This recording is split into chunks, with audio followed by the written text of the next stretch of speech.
నమస్తే, welcome to prime 9 digital debate. నేను మణిశ్రీ. సినీ నటుడు ప్రకాష్ రాజ్ చేసినటువంటి వ్యాఖ్యలు, రామాయణం గురించి, రాముల వారు లక్ష్మణుల వారి గురించి చేసినటువంటి వ్యాఖ్యలు తీవ్ర దుమారాన్ని లేవనెత్తుతున్నాయి. ఏంటి అంటే, రామాయణంలో రాముణ్ణి రామని, లక్ష్మణుల వారిని లక్కీ అని పిలిచేవారట. ఈయన సొంతంగా చరిత్రను తిరగదిప్పి రాస్తున్నారు. అయితే దీని మీద అయితే హిందూ సంఘాలు అయితే భగ్గుమంటున్నాయి. క్షమాపణ చెప్పాలి, ఖచ్చితంగా క్షమాపణ చెప్పి తీరాలి అంటూ డిమాండ్ చేస్తున్నాయి.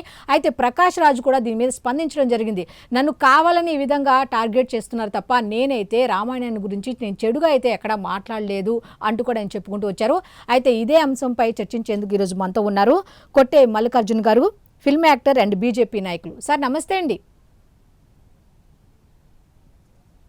సార్, ఇప్పుడు ప్రకాష్ రాజు వ్యాఖ్యల గురించి మాట్లాడుకునే ముందు అసలు నాస్తికులు అంటే ఏమిటి సార్? అంటే నాస్తికులు అంటే వాళ్ళకు సంబంధించిన ఆలోచనలు వాళ్ళ దగ్గరే పెట్టుకొని మిగతా ఎదుటో వాళ్ళకు సంబంధించిన ఫీలింగ్స్ని, మనోభావాలతో ఆడుకోవటమా నాస్తికులు అంటే? అసలు నాస్తికులు అంటే మీనింగ్ ఏంటి సార్? ముందుగా ప్రైమ్ నైన్ వీక్షకులకు, అదేవిధంగా మీకు ప్రైమ్ నైన్ న్యూస్ చూసినటువంటి ప్రజలకు అందరికి నమస్కారాలండి. అసలు నాస్తికం అంటే మనకు ఏ దేవుడి మీద కూడా నమ్మకం లేకపోవడం, అదేవిధంగా దేవుణ్ణి నమ్మే వాళ్ళని కూడా రకరకాలుగా అంటే అబ్యూస్ చేస్తూ దేవుళ్ళు ఎవరు లేరు, కేవలం నామ మాత్రమే అని చెప్పేసి ఒక రకమైనటువంటి భావనను తీసుకొచ్చి అన్య మతాలకు ప్రజల్ని ప్రేరేపించడం అని చెప్పొచ్చు. ఈరోజు స్పష్టంగా చెప్తున్నాం, ఏదైతే ఉందో ప్రకాష్ రాజ్ గారు ఒక బాధ్యత కలిగినటువంటి ఒక వ్యక్తి. ఎందుకంటే అతను సినిమాటిక్ గా ఒక ఫిల్మ్ స్టారు, అదేవిధంగా ఎన్నో రకాలుగా కొన్ని సినిమాల్లో పెద్ద క్యారెక్టర్లు చేశారు, ప్రముఖ విలన్ గా కూడా ఎన్నో సినిమాల్లో నటించడం జరిగింది. అదే విధంగా ఈ రోజు పొలిటికల్ స్టంట్ తీసుకొని కూడా భారతీయ జనతా పార్టీకి కావచ్చు, వేరే ఇతర పార్టీలకు మద్దతుగా ఆయన రకరకాలుగా వ్యాఖ్యలు చేస్తున్న విషయం మనకు అందరికి తెలిసే. ఈరోజు బాధ్యత కలిగినటువంటి వ్యక్తులు ఎవరైతే ఉన్నారో, స్పోర్ట్స్ స్టార్స్ కావచ్చు, ఫిల్మ్ స్టార్స్ కావచ్చు, పొలిటికల్ స్టార్స్ కూడా ఎవరైనా కూడా ఒకటికి రెండు సార్లు మనం మాట్లాడే మాటల వల్ల సో ప్రజల యొక్క మనోభావాలు దెబ్బతింటాయి. కాబట్టి మనం మాట్లాడే ముందు చాలా రకాలుగా ఆలోచించాలి. ఈ రోజు మొదటి నుంచి చూస్తే ప్రకాష్ రాజ్ గారిని ఆదరించారు ఎవరు? 80% 80% ఉన్నటువంటి భారతదేశంలో ఉన్నటువంటి హిందువులు. అదేవిధంగా హిందువులతో పాటు ఆయన యొక్క యాక్టింగ్ నచ్చి ప్రతి ఒక్కరు, అన్ని రకాల మతస్థులు కూడా ఆయనని గౌరవించారు, ప్రేమించారు, అభిమానించారు. కాబట్టి ఈ రోజు అతను సినిమా రంగంలో ఒక మంచి స్టార్ అయ్యారు. ఇతను స్టార్డమ్ ఒకే నెత్తిన వచ్చేసరికి హిందువులన్నా, హిందువుల భావాలన్నా, మనోభావాలన్నా చాలా చులకనగా చేస్తున్నారు. నిజం చెప్పాలంటే మన భారతదేశంలో తల్లిపాలు దాగి రొమ్ము గుద్దినట్లుగా దీన్ని చెప్పొచ్చు. ఈరోజు ప్రకాష్ రాజ్ గారు ఆది నుంచి భారతీయ జనతా పార్టీకి వ్యతిరేకంగా, హిందూ మతానికి వ్యతిరేకంగా, హిందువుల యొక్క మనోభావాలను వ్యతిరేకంగా ఆడుకుంటున్నారు, ఎలా పడితే అలా మాట్లాడుతున్నారు అని చెప్పొచ్చు. ఈరోజు మేము ప్రకాష్ రాజ్ గారికి సూటిగా ప్రశ్నిస్తున్నాం. అదే విధంగా ఈ రోజు 80% ఉన్నటువంటి ఈ భారతదేశంలో హిందువుల యొక్క మనోభావాలను దెబ్బతీసినందుకు బేషరతుగా రాముడికి, లక్ష్మణుడికి, అదే విధంగా హిందువులకు కూడా బేషరతుగా క్షమాపణ చెప్పాలని చెప్పేసి ఈ రోజు ఒక ఫిల్మ్ యాక్టర్ గా మరియు బీజేపీ యువ నాయకులుగా మేము డిమాండ్ చేస్తున్నాం. ఒకటి, ఈ రోజు మనము రామాయణం చూస్తే, రామాయణం రాసినటువంటి వాల్మీకి మహర్షి కూడా చదువు లేకపోయినప్పటికీ ఈ రోజు రాముడు ఒక మానవ మాత్రుడు అయినప్పటికీ కూడా ఆయనను ఒక దేవుడిగా ఊహించుకొని ఈ రోజు వాల్మీకి రామాయణం రాశారు. ఈ రోజు వాల్మీకి రామాయణంలో ఉన్నటువంటి వనవాసం ఏదైతే ఉందో, తండ్రి మాటకు లెక్క చేయనటువంటి పుత్రులు ఉన్నటువంటి ఈ కాలంలో, అనాది కాలంలోనే తల్లిదండ్రుల యొక్క మాటను గౌరవించి 14 సంవత్సరాలు రాజ్యానికి దూరంగా, రాజు కాకుండా కూడా ప్రజల యొక్క ఆమోదం పొందిన తర్వాతే నేను రాజుగా వస్తానని చెప్పేసి 14 సంవత్సరాలు వనవాసం చేసినటువంటి గొప్ప మహిమాన్వితుడు శ్రీరాముడు. ఈ రోజు ఏదైతే ఉందో, గౌరవనీయులు భారత ప్రధాని నరేంద్ర మోదీ గారు దేశంలో ఉన్నటువంటి అన్ని రకాల వర్గాలను గౌరవిస్తూ ఎవరికి వ్యతిరేకం కాకుండా యూపీలో, అయోధ్యలో రామరాజ్యాన్ని, రామ జన్మభూమిని స్థాపించినటువంటి ఘనత ఉన్నటువంటి ఈ భారతదేశంలో ఉంటూ ఈ రోజు హిందువుల యొక్క సొమ్మును దోచుకుంటూ ఒక స్టార్డమ్ తీసుకొచ్చుకున్నటువంటి ప్రకాష్ రాజ్ గారు ఈ రోజు హిందువుల యొక్క మనోభావాలను, అదే విధంగా సాక్షాత్తు దైవాంశ సంభూతుడైనటువంటి రాముణ్ణి విమర్శించడం నిజంగా సిగ్గుచోటు. ఖచ్చితంగా ప్రకాష్ రాజ్ గారు వెంటనే క్షమాపణ చెప్పాలి. ఇక ఇలాంటి చర్యలు ఎప్పుడు కూడా అతను మాట్లాడకుండా ఉండాలని నేను డిబేట్ వేదికగా కోరుతున్నాను. అదే విధంగా ఈ రోజు ప్రకాష్ రాజ్ గారికి వేరే పార్టీల మీద ఏదైనా ప్రేమ, అభిమానాలు ఉంటే ఖచ్చితంగా మీరు రాజకీయ పార్టీల విధంగా ఏదైనా పార్టీలకి మీరు వెళ్ళండి. అంతే విధంగా భారతీయ జనతా పార్టీనో ఇంకా వేరే వాళ్ళను విమర్శించండి, అంతేగాని సినీ స్టార్డమ్ ముసుగులో ఈ రోజు హిందువులను విభజించు పాలించులాగా గతంలో కాంగ్రెస్ పార్టీ ఏ విధంగా చేసిందో ఈ రోజు కేవలం ప్రకాష్ రాజ్ లాంటి వ్యక్తులు స్టార్డమ్ ముసుగులో, మేధావుల ముసుగులో, ఈ రోజు సెక్యులరిజం ముసుగులో హిందుత్వాన్ని, హిందుత్వ భావనని, హిందువుల మనోభావాలను గౌరవిస్తూ హిందూ ప్రజలకు అన్యాయం చేస్తున్నారు. దీన్ని తీవ్రంగా ఖండిస్తున్నాం. ఖచ్చితంగా రాముడు ఎంత పవిత్రవంతుడో సీతాదేవి కూడా అత్యంత పవిత్రత కలిగి ఉన్నటువంటి వ్యక్తి. అదే విధంగా ఈ రోజు సీతారాములకు అండగా ఉన్నటువంటి అపూర్వమైనటువంటి సోదరుడు లక్ష్మణుడు నేటి కాలంలో ఆస్తుల కోసం, అంతస్తుల కోసం తల్లిదండ్రులను, అక్క చెల్లెళ్లను, అన్నదమ్ములను కూడా దూషిస్తూ వారిని చంపుతున్నటువంటి నేటి ఆధునిక సమాజములో మనం బ్రతుకుతున్నాం. కానీ ఆనాటి ప్రపంచంలో తల్లిదండ్రుల యొక్క మాటలకు విలువిస్తూ, అన్నకు వదినకు గౌరవాన్ని సంపాదిస్తూ వారు చెప్పినట్లుగా తనకు అండగా ఉంటూ లక్ష్మణుడు తన రామబాణంగా తను ప్రకటించుకొని అన్నకు అండగా ఉండినటువంటి చరిత్ర లక్ష్మణుడిది. ఈరోజు రాముణ్ణి, లక్ష్మణ్ణి విమర్శించడంతో పాటు గతంలో ఎన్నో రకాలుగా హిందువుల యొక్క భావాలను కూడా ఈయన వక్రీకరించడం జరిగింది. హిందువుల మనోభావాలను దెబ్బతీశారు. ఈ రోజు మేము ఒకటే స్పష్టంగా చెప్తున్నాం, ప్రకాష్ రాజ్ గారు ఇలాంటివే నువ్వు కంటిన్యూ చేశావంటే దేశంలో ఉన్నటువంటి హిందూ ప్రజలే నిన్ను తిరస్కరిస్తారు, నీ సినిమాలను కూడా నిన్ను బాయ్కాట్ చేస్తారు. మనమందరం చూస్తున్నాం. గతంలో తమిళనాడులో కూడా ఇలాంటి వ్యాఖ్యలు చేస్తే సినీ పరిశ్రమ నుంచి అతన్ని బహిష్కరించడం జరిగింది. అదే విధంగా తెలుగు సినిమా ఇండస్ట్రీలో కూడా ఇలాంటి వ్యాఖ్యలు చేస్తే పెద్ద ఎత్తున దుమారాలు వస్తే చాలా మంది నేను మళ్ళీ ఇలాంటి వ్యాఖ్యలు మాట్లాడను, భవిష్యత్తులో నేనేదో సినిమాటిక్ గా నా పని నేను చూసుకుంటాను, సినిమాలు వేరు రాజకీయం వేరు అని చెప్తే మళ్ళీ సినిమా ఇండస్ట్రీలో చాలా అవకాశాలు వచ్చే ప్రజలు కూడా ఆదరించారు. ఈ రోజు స్టార్డమ్ ముసుగులో ఎలాంటి వ్యాఖ్యలు పడితే అలాంటి వ్యాఖ్యలు మాట్లాడతారంటే చూస్తూ ఎవరు ఉండుకోం. ఈ రోజు హిందూ సంఘాలు గాని, హిందూ ప్రజలు గాని, అదే విధంగా అనాది కాలం వస్తున్నటువంటి సనాతన ధర్మాన్ని గౌరవించేటువంటి వ్యక్తులకు హిందూ దేవుళ్ళ మీద, అదే విధంగా హిందూ దేవుళ్ళ మనోభావాలను గౌరవించే వాటి మీద హిందూ ప్రజల మీద అపారమైన నమ్మకం ఉంది. ఈ రోజు మనం చూసుకుంటే మన దేశము హిందూ సనాతన ధర్మం ఎన్నో యుగాలుగా, ద్వాపర యుగం గాని, త్రేతాయుగం గాని, ప్రస్తుతం కలియుగంలో కూడా హిందుత్వం యొక్క మనోభావాలు, హిందూ సనాతన ధర్మాన్ని కొనసాగిస్తున్నటువంటి భక్తులు, హిందూ సమాజం ఉన్నటువంటి నేటి సమాజంలో కేవలం స్టార్డమ్ ముసుగులో ఈ రోజు ప్రకాష్ రాజ్ గారు కావచ్చు, లేదంటే ఇతరత్ర కొంతమంది వ్యక్తులు నోరు జారి ఏది పడితే అది మాట్లాడడం నిజంగా సిగ్గుచేటు. గతంలో మనం చూస్తున్నాం కత్తి మహేష్ గారు ఏ విధంగా మాట్లాడారు రాముడి గురించి, అదే విధంగా సీతాదేవి గురించి, అదే విధంగా లక్ష్మణుడి గురించి. నిజం చెప్పాలంటే కర్మ ఈజ్ రిటర్న్స్. మనం చేసేటువంటి పని మంచిదైతే మనకు సత్కర్మ వస్తుంది, మనం చేసేట పని చెడు అయితే ఖచ్చితంగా దుష్కర్మ వస్తుంది. నేను ఈ రోజు ఒకటే చెప్తున్నాను ప్రకాష్ రాజ్ గారికి, మా హిందూ సమాజం తరపున, అదే విధంగా భారతీయ జనతా పార్టీ తరపున ఇలాంటి వ్యాఖ్యలు భవిష్యత్తులో ప్రకాష్ రాజ్ గారే కాదు ఇంకా ఎవ్వరు కూడా చేయకుండా ఉండాలని డిమాండ్ చేస్తున్నాం. చేసినట్లయితే మిమ్మల్ని సినీ పరిశ్రమలోనే కాదు, అదే విధంగా యావత్తు హిందూ సమాజంలో కూడా మీరు భారతదేశంలో లేకుండా ఉండడానికి కూడా అర్హత లేదు.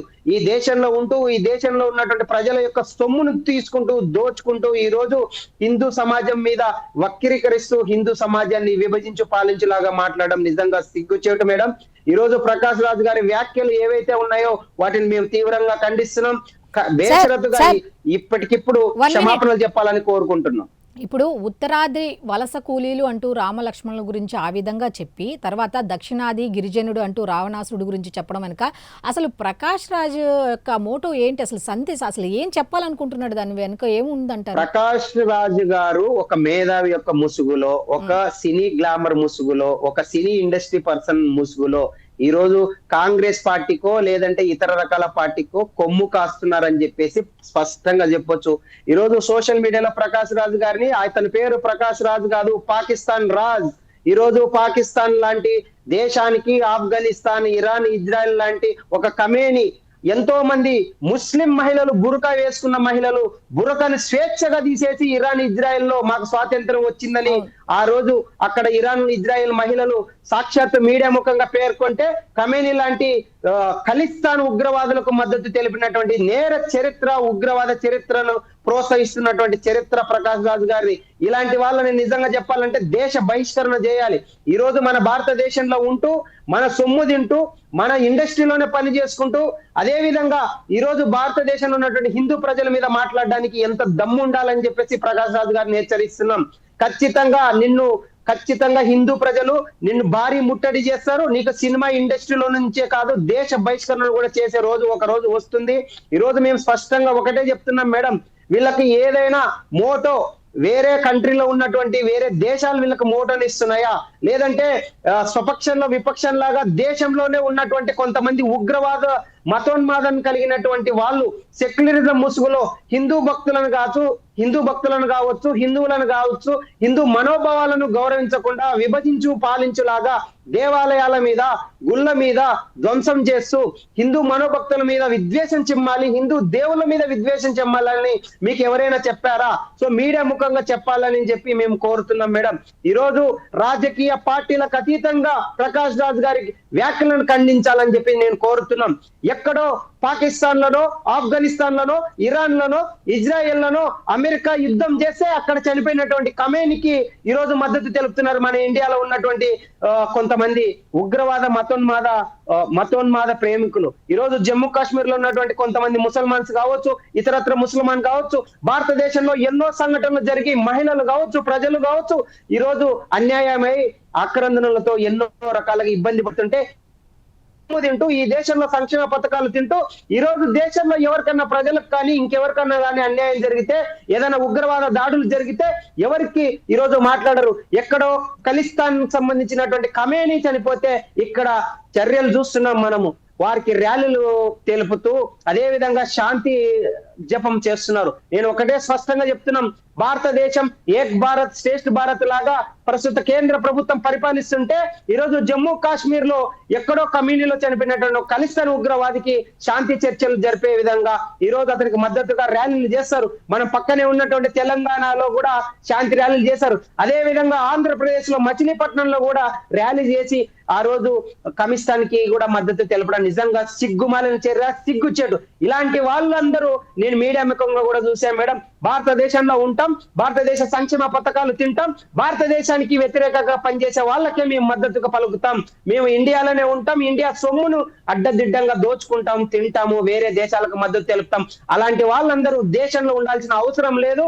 ఈరోజు స్పష్టంగా చెప్పింది రాజ్యాంగంలో దేశాన్ని ప్రేమించాలి, దేశంలో ప్రేమించే వాళ్ళని మాత్రమే దేశంలో ఉండాలి.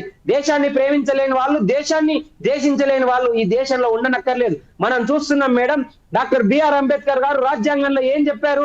Of the people, by the people, for the people, serve the people అని చెప్పారు. సాక్షాత్తు తెలంగాణ అసెంబ్లీ సమావేశాల్లో కావచ్చు, ఢిల్లీలో పార్లమెంట్ సమావేశాల్లో కావచ్చు, మన జాతీయ గీతమైనటువంటి జనగణమన గాని, మన జాతీయ గేయమైనటువంటి వందే మాతరాన్ని కూడా వీళ్ళు పాడడానికి కానీ గౌరవించడానికి కానీ మనసు ఒప్పట్లేదు. అటు అసదుద్దీన్ ఓవైసీ కావచ్చు, ఇతరత్ర కొన్ని రకాలైనటువంటి వ్యక్తులకి. ఇలాంటి వ్యక్తులు మన దేశంలో ఉండడం నిజంగా సిగ్గుచేటు. అలాంటి వాళ్ళే ప్రకాష్ రాజ్ గారు లాంటి వ్యక్తులను వెనకుండి ప్రోత్సహిస్తున్నారనే అనుమానం ఉంది మేడం. ఖచ్చితంగా ఇలాంటి వ్యాఖ్యలు ఇంకా భవిష్యత్తులో ఎప్పుడు కూడా ప్రకాష్ రాజ్ గారు మాట్లాడకుండా పోలీసు శాఖ వారు కూడా లా అండ్ ఆర్డర్ దృష్ట్యా దీన్ని చూసుకోవాలని చెప్పేసి మా హోంమంత్రి శాఖ వర్యులు, అదే విధంగా అమిత్ షా గారికి, అదే విధంగా ఆంధ్రప్రదేశ్ రాష్ట్ర హోంమంత్రి వర్యులు అనిత గారికి మేము మీడియా ముఖంగా విజ్ఞప్తి చేస్తున్నాం మేడం. అయితే గతంలో మీరు తమిళనాడుకు సంబంధించి ఒక నాయకుడు సనాతన ధర్మానికి సంబంధించి ఒక వైరస్తో పోల్చినప్పుడు కూడా కొంతమంది రియాక్ట్ అయ్యారు. వాళ్ళలో డిప్యూటీ సీఎం పవన్ కళ్యాణ్ ఉన్నారు. దాని మీద కూడా ఆయన మాట్లాడినప్పుడు కూడా ఈయనకేంటో మరి మధ్యలో వచ్చి కౌంటర్ ఇచ్చిన సందర్భాలు కూడా చూసాం. ఆ తర్వాత 2-3 సందర్భాలు కూడా చూసాం. అయితే అప్పుడు కూడా ఎవ్వరూ ఖండించలేదు. ఎందుకు ఖండించలేదు ఏంటి అనేది పక్కన పెడితే ఇంకా పిలిచి మరి ఈవెన్ ఆ పవన్ కళ్యాణ్ గారికి సంబంధించి లేకపోతే ఇంకేదైనా పెద్ద హీరోలకు సంబంధించి సినిమాల్లో అవకాశాలు కూడా ఇవ్వడం జరిగింది. అంటే ఏంటి, మీరు ఆదిలోనే ఖండించి ఉంటే అప్పుడే ఇప్పుడు బ్యాన్ చేయండి ప్రకాష్ రాజ్ని బ్యాన్ చేయండి అంటున్నారు. మీరు స్టార్టింగ్లోనే అతన్ని ఖండించి ఉంటే ఎక్కడి దాకా వచ్చేది కాదు అనేది కూడా చాలా మంది చెప్తున్నారు. ఇటువంటి వ్యాఖ్యల మీద ఏం చెప్తారు మీరు? మేడం, మీరు చాలా స్పష్టంగా చెప్పారు. గతంలోనే ప్రకాష్ రాజ్ గారు పవన్ కళ్యాణ్ గారి మీద, హిందూ సనాతన ధర్మం మీద, హిందూ దేవుళ్ళ మీద మాట్లాడిన మాటలు వాస్తవమే. ఈ రోజు హిందూ సనాతన ధర్మం కోసం గౌరవనీయులు భారత ప్రధాని నరేంద్ర మోదీ గారితో పాటు సౌత్ ఇండియాలో హిందూ మత సనాతన ధర్మ పరిరక్షణ కోసము ఖచ్చితంగా పవన్ కళ్యాణ్ గారు, ఆంధ్రప్రదేశ్ డిప్యూటీ సీఎం పవన్ కళ్యాణ్ గారు ఖచ్చితంగా పాటుపడ్డారు. ఈరోజు స్పష్టంగా హిందూ సనాతన ధర్మం కోసం, హిందూ దేవుళ్ళపై, దేవాలయాలపై, హిందూ భక్తులపై జరుగుతున్నటువంటి దాడులను అరికట్టాలన్నా ఖచ్చితంగా హిందూ మత పునరుద్ధరణ పరిరక్షణ ఒక బోర్డుని ఏర్పాటు చేయాలని చెప్పేసి స్పష్టంగా పవన్ కళ్యాణ్ గారు పేర్కొన్నారు. ఈ రోజు పవన్ కళ్యాణ్ గారు గొప్ప మానవతావాది అని కూడా చెప్పొచ్చు. ఎందుకంటే రాజకీయాలకు అతీతంగా ఒక ఫిల్మ్ స్టార్ కు సంబంధించినటువంటి బ్యాక్గ్రౌండ్ నుంచి ఉన్నటువంటి వ్యక్తిగా ప్రకాష్ రాజ్ గారు చేసినటువంటి వ్యాఖ్యలు అవి రాజకీయంగా చూడాలి తప్ప వ్యక్తిగతంగా చూడకూడదు. తనని సినీ పరిశ్రమ నుంచి బహిష్కరించకూడదు. ఎందుకంటే తనను నమ్ముకున్నటువంటి కుటుంబం కావచ్చు, లేదంటే తను కూడా ఇబ్బంది పడకూడదు అని చెప్పేసి సినీ అవకాశం కల్పించినటువంటి గొప్ప వ్యక్తి పవన్ కళ్యాణ్ గారు. నిజంగా పవన్ కళ్యాణ్ గారు లాంటి వ్యక్తి మీద కూడా విమర్శలు చేసిన తను నిజంగా పవన్ కళ్యాణ్ గారికి అన్నం పెట్టినటువంటి ఘనత పవన్ కళ్యాణ్ గారిది. ఈ రోజు సినీ గ్లామర్ ముసుగులో, అదే విధంగా రాజకీయ ముసుగులో వేరొక పార్టీలకు మద్దతు తెలిపే విధంగా ప్రకాష్ రాజ్ గారు మాట్లాడడం నిజంగా దుర్మార్గం. కనీసం ఇప్పటికైనా ప్రకాష్ రాజ్ గారు కళ్ళు తెరిచి తాను మాట్లాడినటువంటి వ్యాఖ్యల పట్ల రాముడికి కావచ్చు, లక్ష్మణుడికి కావచ్చు, అదే విధంగా ప్రతి ఒక్కరికి, హిందూ భక్తులకి ఈ రోజు బహిరంగ క్షమాపణలు చెప్పాలని చెప్పేసి మేము కోరుతున్నాం, డిమాండ్ చేస్తున్నాం మేడం. ఈ రోజు పవన్ కళ్యాణ్ గారు సినీ పరిశ్రమ నుంచి వచ్చిన రాజకీయంలో ఉన్నప్పటికీ కూడా తన వ్యక్తిగత గౌరవాన్ని ఎప్పుడు కోల్పోలేదు. అదే విధంగా హిందూ మనోభావాలను గౌరవిస్తూ ఇతర రకాల మనోభావాలను కూడా గౌరవించినటువంటి ఘనత ప్రస్తుత AP deputy CM Pawan Kalyan గారికి ఉందని చెప్పేసి నేను స్పష్టంగా చెప్తున్నాం మేడం. ఏక్ భారత్ శ్రేష్ఠ భారత్ లో భాగంగా మన రాజ్యాంగంలో కూడా స్పష్టంగా ఉంది మేడం, ఒక మతం ని గౌరవించడంతో పాటు ఇతర మతాలను కూడా గౌరవించడం అని చెప్పేసి స్పష్టంగా పేర్కొంది మేడం.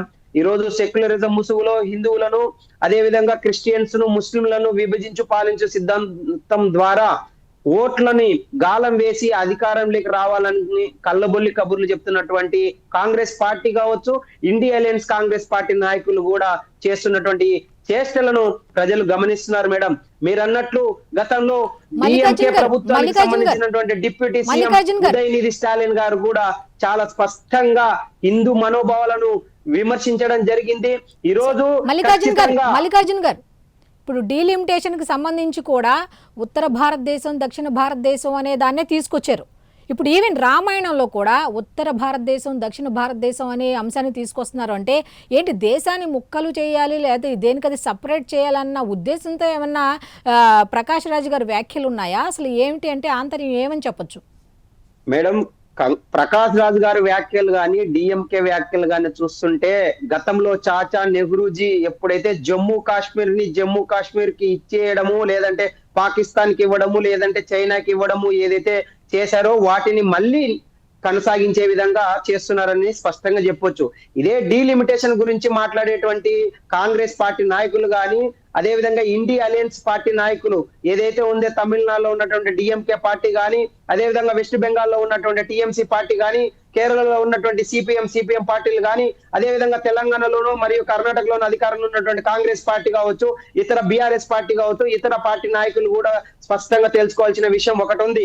ఈ రోజు డీలిమిటేషన్ చట్టం బిల్లు తీసుకొస్తూ మహిళా రిజర్వేషన్ కి ఖచ్చితంగా 33% అమలు చేయాలి, మహిళల యొక్క ప్రాతినిధ్యత ఎక్కువ ఇవ్వాలి, యువతి యువకులకి ఈ రోజు రాజకీయాల్లో ప్రజాసేవ చేసుకునే అవకాశం ఎక్కువ కల్పించాలని చెప్పేసి డీలిమిటేషన్ చట్టం ద్వారా 550 సీట్లు ఉన్న వాటిని 850 సీట్లకు ముందుకు తీసుకెళ్తే ఒక చట్టాన్ని చేస్తే ఈ రోజు నార్త్ ఇండియా, సౌత్ ఇండియా అని చెప్పేసి భేదాభిప్రాయాలు, డిఫరెన్సెస్ గురించి ఈ రోజు కాంగ్రెస్ నాయకులు కానీ, ఇండియా అలయన్స్ కూటమి నాయకులు కానీ మాట్లాడడం నిజంగా తిగ్గిచ్చేటు. సాక్షాత్తు బాధ్యత గల ఉన్నటువంటి పదవిలో ఉన్నటువంటి ప్రధాని నరేంద్ర మోదీ గారు కానీ, హోంశాఖ మంత్రివర్యులు అమిత్ షా గారు స్పష్టంగా పార్లమెంట్ లో చర్చ సందర్భంగా ఈ రోజు ప్రపోర్షనేట్ బేస్డ్ లో, అంటే 50 నుంచి 54% మీదుగా ఈ రోజు దేశంలో ఉన్నటువంటి అన్ని రాష్ట్రాల్లో లోక్సభ స్థానాలు పెరుగుతాయి తప్ప ఒక రాష్ట్రంలో ఎక్కువ గానీ ఒక రాష్ట్రంలో తక్కువ గానీ ఏముండవు. దేశంలో ఉన్నటువంటి అన్ని రాష్ట్రాలకు న్యాయం జరుగుతుంది. నార్త్ ఇండియాకు ఎక్కువ లాభం గానీ, సౌత్ ఇండియాకు నష్టం గానీ జరగవు. అదే విధంగా పాపులేషన్ బేస్డ్ గా మేము డీలిమిటేషన్ చట్టాన్ని తీసుకొచ్చి 2034లో ఇంప్లిమెంటేషన్ కావాలనుకున్నటువంటి మహిళా రిజర్వేషన్ 33% బిల్లును 2029లోనే మేము జనగణన సర్వే ద్వారా, అదే విధంగా డీలిమిటేషన్ చట్టం ద్వారా ఇంప్లిమెంటేషన్ చేస్తామని చెప్పి ప్రకటిస్తే ఈ రోజు కేవలం కాంగ్రెస్ పార్టీ నాయకులు డీలిమిటేషన్ చట్టం ద్వారా డివైడ్ అండ్ రూల్ లాగా భావిస్తూ నార్త్ ఇండియా, సౌత్ ఇండియా వాదనను తీసుకొచ్చి అందులో కూడా మహిళా రిజర్వేషన్ బిల్లును, డీలిమిటేషన్ చట్టం బిల్లును వ్యతిరేకించి పార్లమెంట్ లో సంబరాలు చేసుకోవడం నిజంగా దుర్మార్గం మేడం.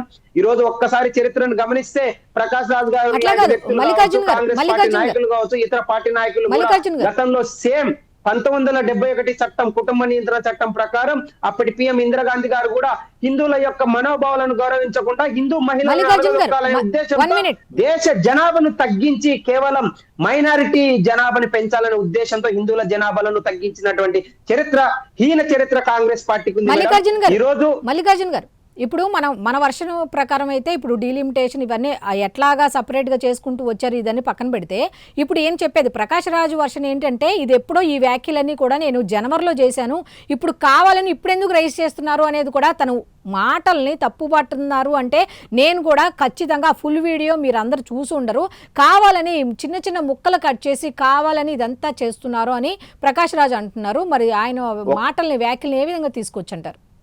ఒకటి మేడం, ఖచ్చితంగా ప్రకాష్ రాజ్ గారి వ్యాఖ్యల వెనుక ఒక పెద్ద ఎత్తుగడ ఉంది. డైవర్సిఫికేషన్ ఆఫ్ పాలిటిక్స్ ఎత్తుగడగా కాంగ్రెస్ పార్టీ నాయకులు కావచ్చు, ఇండియా అలయన్స్ కూటమి నాయకులు ప్రకాష్ రాజ్ గారు లాంటి వ్యక్తిని ముందు పెట్టి మాట్లాడిస్తున్నారనే అనుమానం ఉంది. ఎందుకంటే డీలిమిటేషన్ చట్టంలో north India, south India differences వస్తున్నాయి, అందుకే మేము మహిళా రిజర్వేషన్ కి, డీలిమిటేషన్ చట్టంకి మద్దతు ఇవ్వట్లేదని చెప్పేసి స్పష్టంగా పేర్కొంటే ప్రజలు ఎవరు నమ్మలేదు. ఎందుకంటే పార్లమెంట్ చర్చ సందర్భంగా నరేంద్ర మోదీ గారు, అమిత్ షా గారు స్పష్టంగా పేర్కొన్నారు, దేశంలో 50 నుంచి 55% ప్రపోర్షనేట్ గా పెంచుకుంటూ వెళ్తాం, లేదంటే పాపులేషన్ బేస్ పెంచుకుంటూ వెళ్తాం. మేము 33% కోసము ఈ రోజు రిజర్వేషన్ తీసుకొస్తే మీరు వ్యతిరేకించారు, అదేవిధంగా పార్లమెంట్ లో సంబరాలు చేసుకున్నారని చెప్పేసి ప్రతి ఒక్కరికి తెలుసు, మహిళలకు తెలుసు, ప్రజలకు తెలుసు. ఖచ్చితంగా వారి అడ్రస్ గల్లంత అవుతుందనే ఉద్దేశంతో ఈ రోజు నార్త్ ఇండియాలో రాముడి మీద కావచ్చు, సౌత్ ఇండియాలో ఉన్నటువంటి దేవుళ్ళ మీద కూడా భేదాభిప్రాయాలు వచ్చే విధంగా హిందువుల యొక్క మనోభావాలను దెబ్బతీస్తూ హిందువులను డివైడ్ అండ్ రూల్ గా విభజించేలాగా ఈ రోజు పరిపాలన చేయాలి భవిష్యత్తులో కూడా అని చెప్పేసి ఈ రోజు ఈ వ్యాఖ్యలను తీసుకొచ్చి మేడం. ఎందుకంటే గత చరిత్రను తీసుకుంటే కాంగ్రెస్ పార్టీ కూడా అధికారంలోకి వచ్చింది ఎప్పుడైనా డివైడ్ అండ్ రూల్, హిందువులను డివైడ్ అండ్ రూల్ చేస్తూ హిందువుల యొక్క మనోభావాలను గౌరవించకుండా, అదే విధంగా ముస్లింలు కావచ్చు, క్రిస్టియన్స్ కావచ్చు, వాళ్ళని గౌరవించుకుంటూ వాళ్ళు మైనారిటీగా ఉన్నప్పటికీ వాళ్ళని మెజారిటీగా తీసుకెళ్తూ, అదే విధంగా మనల్ని విభజించు పాలించులాగా, అదే విధంగా మనల్ని మెజారిటీ తగ్గించి మైనారిటీలుగా చేసేలాగా ఎన్నో రకాల చర్యలను గతంలోనే అప్పటి పిఎం ఇందిరాగాంధీ గారు చేశారు. అదే విధంగా వాళ్ళ నాన్నగారు జవహర్లాల్ నెహ్రూ గారు చేసిన చరిత్ర ఉంది మేడం. ఈ రోజు స్పష్టంగా చెప్తున్నాం మేడం, ఖచ్చితంగా ప్రకాష్ రాజ్ గారు లాంటి వ్యక్తులను ఎవరిని కూడా వదిలిపెట్టకూడదు. ఎందుకంటే ఈ రోజుల్లో ఫ్రీడమ్ ఆఫ్ స్పీచ్ మీద, రైట్ టు స్పీచ్ అనే హక్కుల మీద ఏది పడితే అది మాట్లాడతామంటే చూస్తూ ఎవరు లేరు మేడం. చట్టం తన పని తాను చేసుకోబోతుంది. ఖచ్చితంగా అరెస్ట్ చేసి ఇలాంటి వాళ్ళని జైలుకు పంపించాలి మేడం. అయితే ఇప్పుడు ప్రకాష్ రాజ్ అంటున్న మాట ఏంటంటే, ఓ పక్కన ప్రకాష్ రాజు వ్యాఖ్యల్ని హిందూ సంఘాలు తప్పుపడుతూ ఇలాంటి వ్యాఖ్యలు నువ్వు ఎలా చేస్తావని ఒక పక్క మాట్లాడుతుంటే, లేదు లేదు నాకు ఇంకా కరెక్ట్ సమాధానాలు రావాలి అని అంటున్నారు. అసలు ఏం ప్రశ్నలు వేశారు, అతను ఏ ప్రశ్నలకు సమాధానం రావాలని కోరుకుంటున్నాడు అంటే ఏం చెప్తారు? నిజం చెప్పాలంటే ప్రకాష్ రాజ్ గారు ఒక సినీ స్టార్ కంటే కూడా ఒక సైకో పర్సన్ అని చెప్పొచ్చు. ఎందుకంటే తాను అన్నం పెట్టినటువంటి ఒక హిందూ సమాజం కావచ్చు, భారతదేశంలో ఉన్నటువంటి ప్రజలు కూడా తనను ఒక ఆదరిస్తే కృతజ్ఞతగా పెట్టుకోవాల్సినటువంటి వ్యక్తి ఈ రోజు ప్రజా సంక్షేమం కోసం కావచ్చు, దేశ క్షేమం కోసం కావచ్చు ఈ రోజు పాటుపడాలి. దేశంలో ఎన్డీఏ కూటమి ప్రభుత్వం గత 12 సంవత్సరాలు అధికారంలోకి వచ్చినప్పటి నుంచి బీజేపీ ప్రభుత్వం మీద, పాలన మీద అక్కసు వెళ్ళగక్కుతూ ఈరోజు విద్వేషం చిమ్ముతూ ఇతర రకాల పార్టీలకు మద్దతుగా వ్యాఖ్యలు చేయడం కూడా చాలా సిగ్గుమాలిన చర్య మేడం. ప్రకాష్ రాజ్ గారు లాంటి వ్యక్తులు ప్రజాస్వామ్యం ముసుగులో ఏది పడితే అది మాట్లాడితే ఈ దేశానికే ప్రమాదం.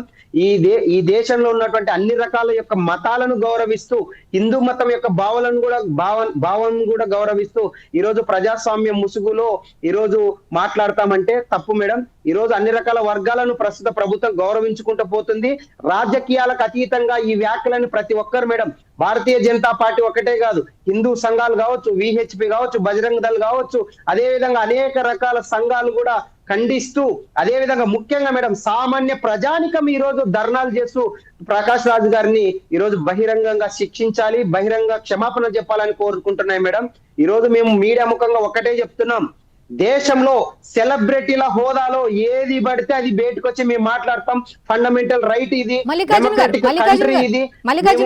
ఫండమెంటల్ రైట్ లో భాగంగా ఏది పడితే రైట్ టు స్పీచ్ లో భాగంగా మాట్లాడతామంటే ఇది కరెక్ట్ కాదు. ఇలాంటి వారిని ఖచ్చితంగా బహిష్కరించాలి. ఇలాంటి వారిని లా అండ్ ఆర్డర్ పరంగా శిక్షించాలి madam.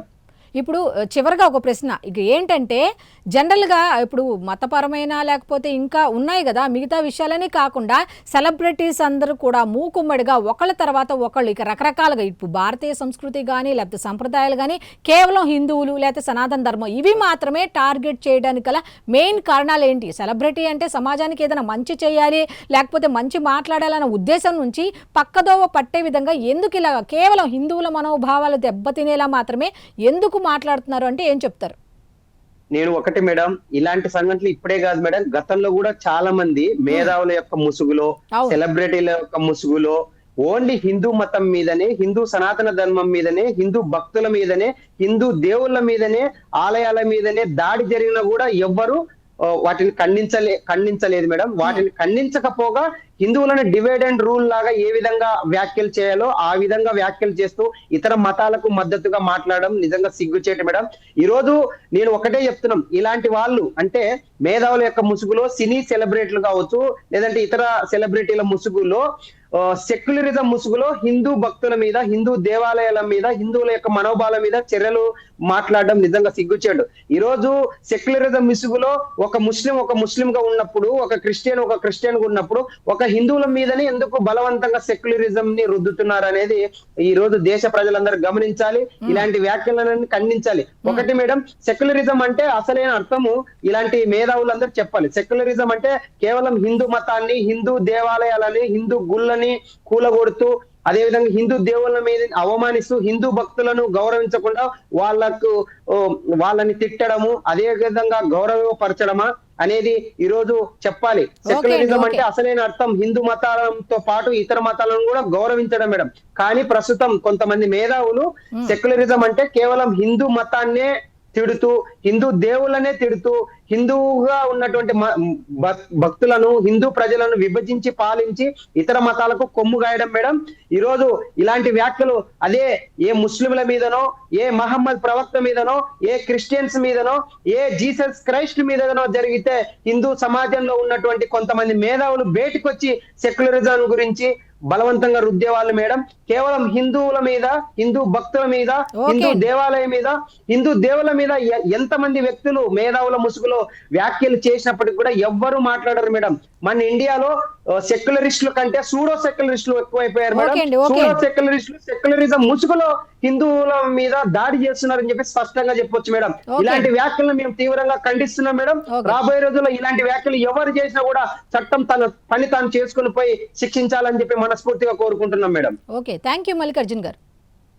Thank you madam. So చూశారు కదా, ఇది ఈనాటి డిజిటల్ డిబేట్. మళ్ళీ రేపటి డిజిటల్ డిబేట్లో కలుసుకుందాం. అంతవరకు స్టే ట్యూన్ ప్రైమ్9.